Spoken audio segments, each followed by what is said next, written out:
Look at the timing of this. That's the part nobody is talking about enough. Because while the cameras were focused on Princess Leonor of Spain smiling during official appearances, and while international media kept comparing her rising popularity to figures like Catherine, Princess of Wales, and even the polished media machine around Prince William, something colder was happening quietly behind palace walls. Not emotional, not symbolic, legal, and honestly, I think that's what makes this story feel different. Because when a royal family stops relying on image, and starts relying on lawyers, it usually means they believe a real threat is already close. And the detail that caught my attention was how controlled everything suddenly became this week. Fewer leaks, tighter language, almost no unscripted reactions from insiders. It felt less like a monarchy managing headlines, and more like a corporation preparing for war. That's when I started asking myself something uncomfortable. What exactly is King Felipe afraid could come out? And more importantly, who inside the palace forced him to make this move now? Pause for a second and think about it. Royal families survive scandals all the time. Affairs, rumors, family feuds, financial controversies, we've seen all of it before. The British royals survived the Harry and Meghan fallout.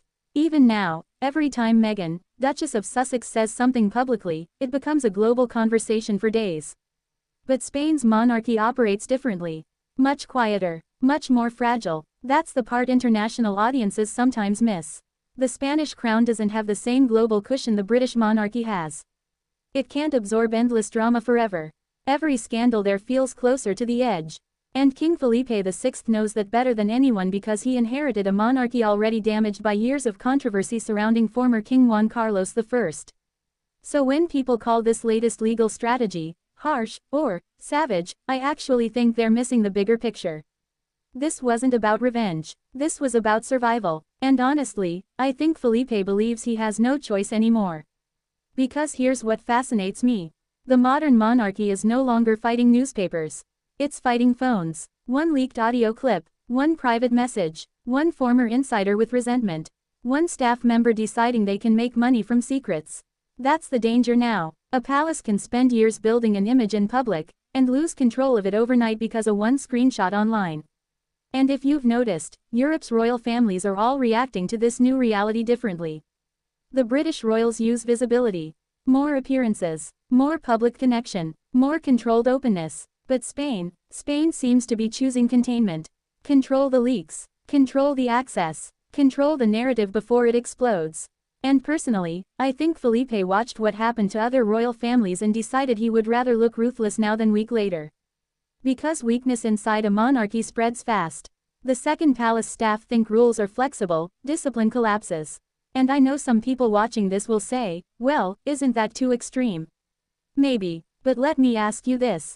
If you were protecting an institution that has existed for centuries, an institution your daughter, Leonor, is supposed to inherit one day, would you gamble with palace secrets in the TikTok era? I wouldn't, especially not now. Especially not when Leonor herself is becoming the center of global attention. And this is where the story gets really interesting to me. Because I don't think this legal move was only about today's headlines. I think it was about preparing the monarchy for Leonor's future reign.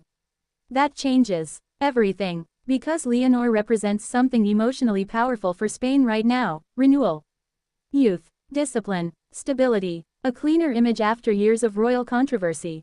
You can feel the palace building her carefully, almost strategically.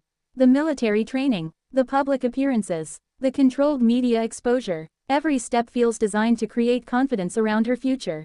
Honestly, it reminds me of how major brands relaunch themselves after a scandal. And weirdly enough, if someone like Mr. Beast were analyzing royal PR strategy, he'd probably say the palace finally understands modern attention spans. Don't focus only on glamour. Focus on visible effort, action, discipline, process. That's why Leonor's military journey became such a huge deal online. It gave people a story to emotionally invest in. But here's the hidden danger. The bigger Leonor becomes globally, the more valuable palace secrets become. That's the part one thing King Felipe understands deeply. A future queen creates curiosity. Curiosity creates insiders trying to profit. And profit creates betrayal. That cycle repeats everywhere. Politics, Hollywood, billionaires, sports dynasties. Why would monarchy be any different? And I think that realization changed Felipe completely. You can almost see it in how much more guarded the palace has become over the last year. Less spontaneity, fewer personal details, more distance between the royals and the press. Some people interpret that as coldness. I interpret it as fear mixed with strategy. Because imagine the pressure he's carrying privately. Not just protecting himself, protecting Leonor from inheriting chaos. And honestly, this is where my opinion might differ from a lot of royal commentators. I don't think Felipe is trying to create a beloved monarchy anymore. I think he's trying to create a durable monarchy.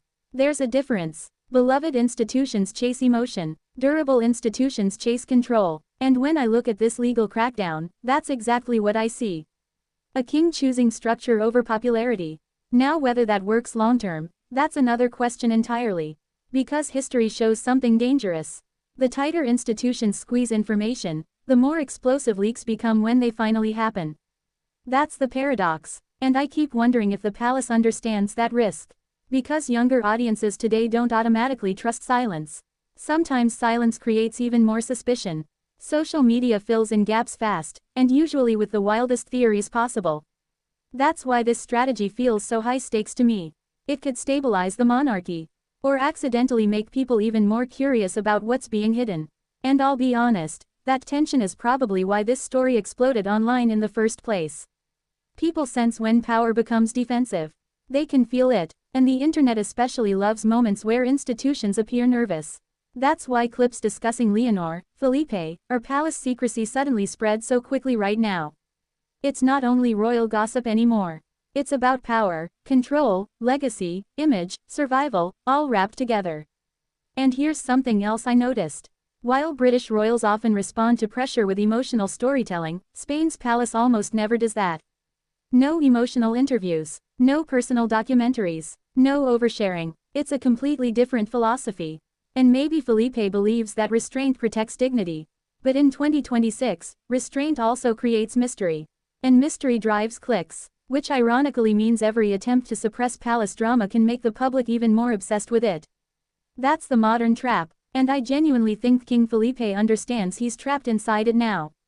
Too much openness creates vulnerability. Too much secrecy creates suspicion. So what's left? Lawyers, rules, control. That's why I keep calling this move savage, because emotionally it feels cold, but strategically it might actually be smart.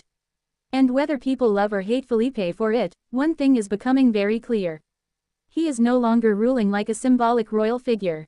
He's ruling like a man who believes the survival of the crown is hanging by a thread. And honestly, that mindset changes everything about how Spain's monarchy will operate going forward.